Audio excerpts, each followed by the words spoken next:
अंदर मौली चौक विस्तार में आम आदमी पार्टी द्वारा गुजरात जोड़ो कार्यक्रम अंतर्गत एक जनसभा आयोजन करवामां आव्युं। जे रीते आ जनसभा अंदर खूब विशाल संख्या में जबरदस्त जनमेदनीए हाजरी आपी अने हाजरी करता पण मोटो एमनो उत्साह, जे ऊर्जा, जे उत्साह, जे जोश, जे जुस्सो आजे आ उपस्थित जनमेदनी में हतो ए बतावे छे કે રાજકોટમાંથી બહુ મોટા પાયે વિસાવદર વાળી થવાની છે કોર્પોરેશન।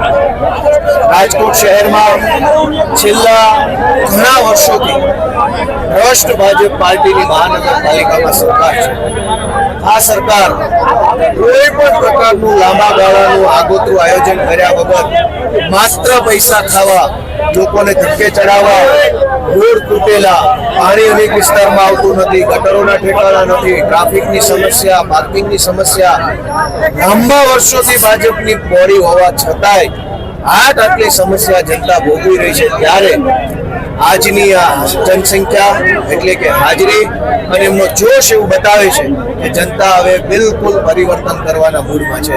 બોટાદીશ રાજુભાઈ અને ઈશુદાનભાઈના નેતૃત્વમાં જે ખેડૂત આંદોલન ચાલે છે એ આંદોલન દબાઈ જાય, ખેડૂતની માંગણી દબાઈ જાય અને આખો મુદ્દો આડા પાટે ચડી જાય એવું આયોજન આજે ભાજપના કહેવાથી બોટાદની પોલીસે કર્યું છે।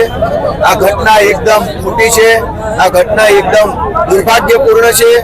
આમ આદમી પાર્ટી પૂરી તાકાતથી જોર જુલમ અને દંડા સામે લડવાની છે। અમે કોઈ આવી ઘટનાઓથી બી જવાના નથી। ગુજરાતના ખેડૂતો, બોટાદના ખેડૂતોની સાથે છીએ અને આવનારા દિવસોમાં હજુ વધુ તાકાતથી ખેડૂતોના મુદ્દે અમે લડતા રહીશું। રાજકોટમાં પરિવર્તન આવનારા દિવસોમાં કોર્પોરેશનમાં થશે એવું લાગે છે? રાજકોટમાં કેવું પરિવર્તન થશે અને કેવી રીતે થશે એ આજની સભામાં ઉપસ્થિત લોકોના ચહેરા ઉપરથી જોઈ શકાય। દરેક વ્યક્તિના ચહેરા ઉપર એક જોશ હતો, એક જુસ્સો હતો અને એક આક્રોશ હતો કે આવવા દો ચૂંટણી, ભાજપ વાળાને મજા ચખાડીએ વિસાવદર વાળા। તો લોકોના ચહેરા ઉપર સાફ સાફ દેખાઈ રહ્યું છે કે રાજકોટ ભાજપે બિસ્તરા પોટલા બાંધી લેવાના છે અને આમ આદમી પાર્ટીની રાજકોટ મહાનગરપાલિકામાં સરકાર બનશે।